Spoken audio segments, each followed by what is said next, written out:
So with this perspective, like how it is like affecting on the China and how it is affecting reversely to India. See, the relationship between China and US and India and US is slightly different. For example, take our exports. The goods that we export to US, are not goods where China is competing. China is much more on a high elevated value of goods, electronics and IT things, which India is not exporting. China's exports to US are massive. It is not that just because Trump has put tariffs on China, China exports have slowed down. That doesn't mean that India will immediately fill that gap.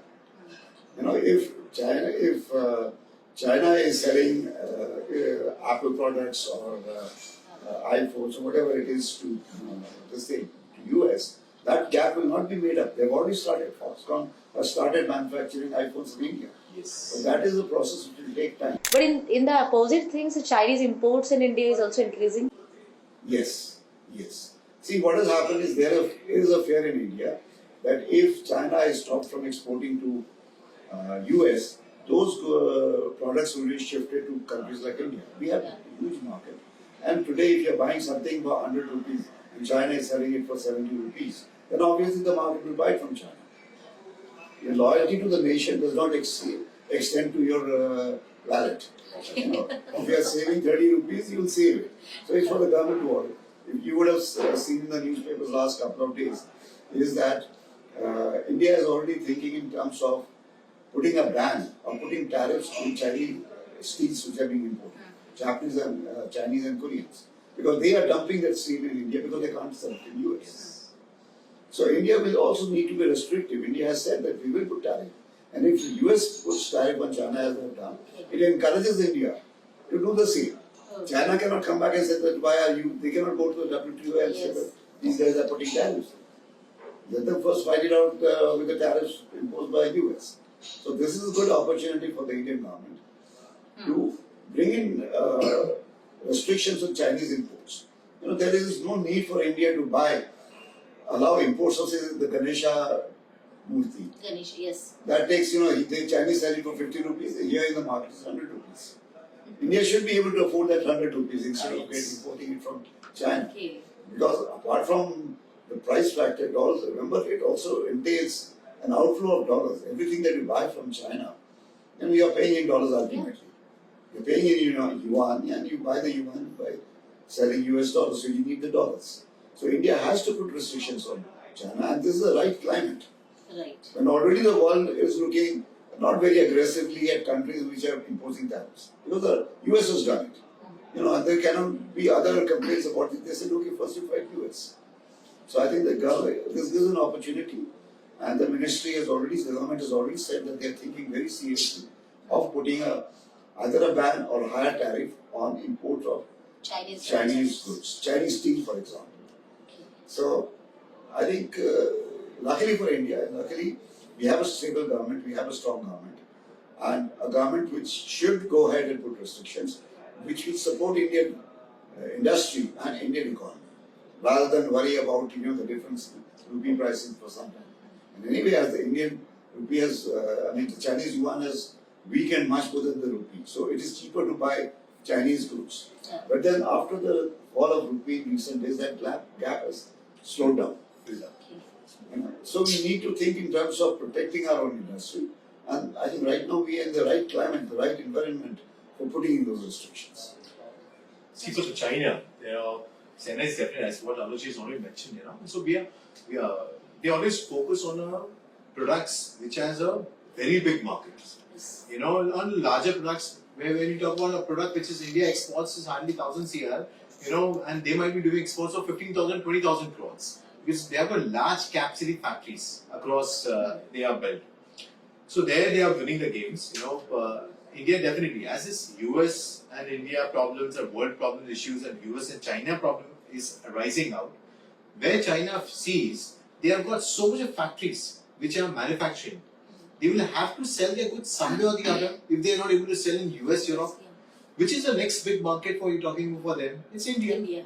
We are just next door to them. the freight cost would be lesser for them to get it in India. We're just next door. So China has to keep some kind of good relationship with India if they really want to be selling their goods in India. So this is a concern what India also has it. This is a concern the Indian government is already having it, which we are already seeing in the HSN codes as well. Just look at it in the last 9 months or a year period of time, we are seeing that a lot of imports has taken place in India. Why that imports has been taken? You know why? Because they are selling their goods across to their border because they knew that somewhere the Trump comes in, we're going to face a lot of issues. So they have been already selling their goods via the Vietnam and Mexico route to China, and they're selling in India as well. So they're selling in India. So you just look at the imports of electronics which is coming. It's coming out from Vietnam. It is not coming directly because Vietnam we have a free trade treaty with Vietnam. Yes. So that is also a concern. So major concern also what India will be facing. Like Indian manufacturers is 100, and if you're getting a 90, the importer in India is getting 90. He will not buy from Indian company and he'll be buying it from local side. He'll be buying from China and selling in the Indian markets. We have a concern. We have a real concern. Like festivals are controlled by the Chinese. You look at the Ganesh festivals, it's controlled. The idols are being sold. Diwali, crackers are coming from Chinese. Crackers are coming in. Your kites. You look at the kites. I was surprised to see that Chinese kites are entering Indian markets. Everything is like actually controlled by them. So in India, if you look at when does the big consumption comes? Consumption comes during the festival period. When is the festival? You see the second half of the year after June, we got a Ganesh festival, we got Diwali, Navratri, holiday season. That's the biggest quarters of India, and that quarters have been highly. If you talk about the international markets for controlling it, so that's the time when you spend.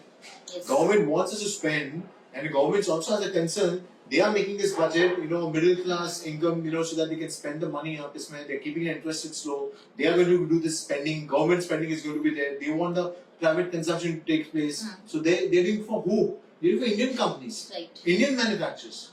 If the Chinese companies are coming up, they won't be happy for it. Yes.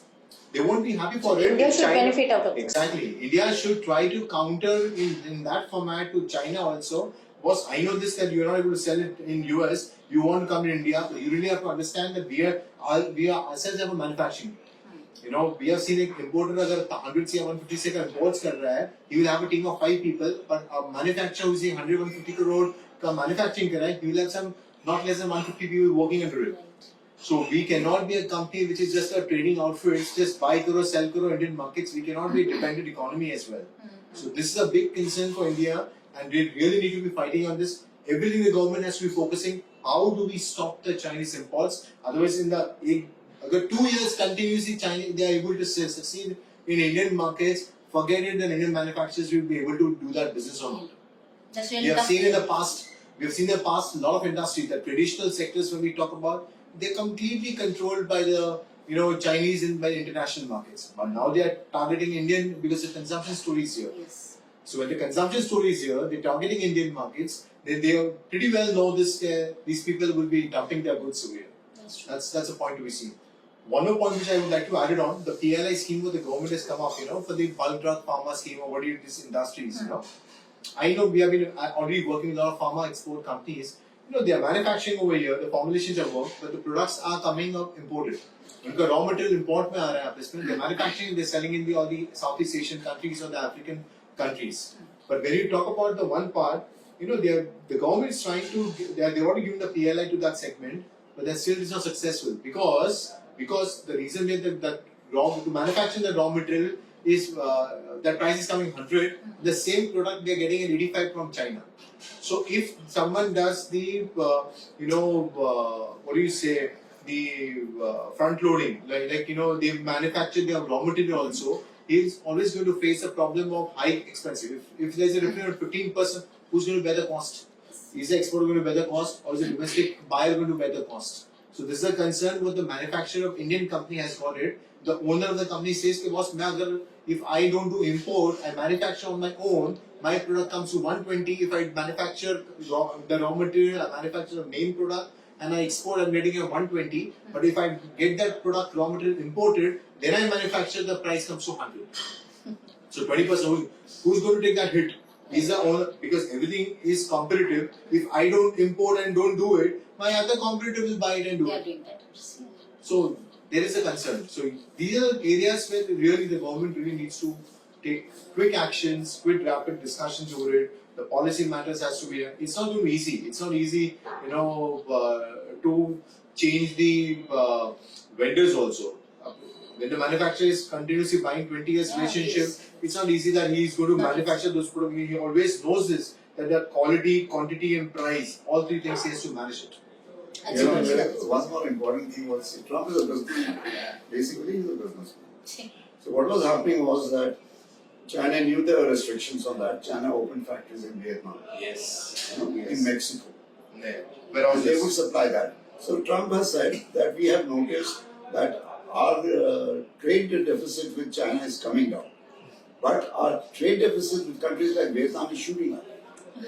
He said basically now what he's proposing is that Vietnam has to declare, for example, the things that is exporting to China, whether it's locally manufactured or whether it's Chinese. Country of origin. Thank you for this. So Origin criteria matters. India has the same problem. We have a free trade relationship with Vietnam. Yes. We should go in the same thing that if Vietnam is manufacturing it on its own and it is not basically rerouting Chinese goods, then we should also put a tariff on it.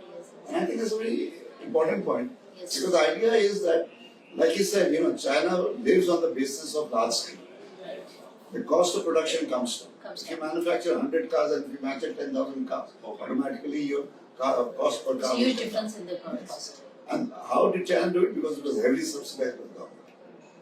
China's initial thing was to build up its foreign exchange reserves.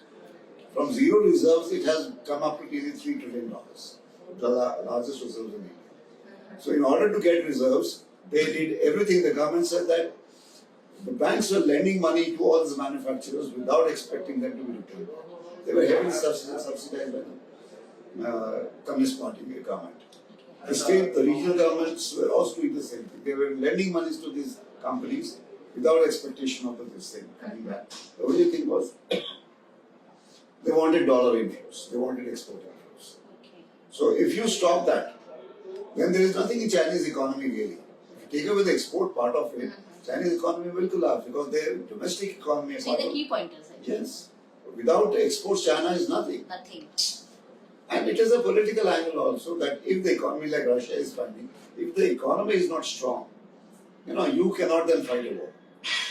You have to supply goods to your soldiers, you have to have the money to do it. Your economy has to be booming to do that. So I think India should play it the right way. They should just follow the lead of US. The day US says that the country of origin of the goods is important, India should follow the same step. Tell Vietnam, we have a free trade agreement with you, but sell us, but these are only limited to goods manufactured by you, not rerouted by you. Right. So that will lead to support for the local manufacturers. Definitely. Yeah.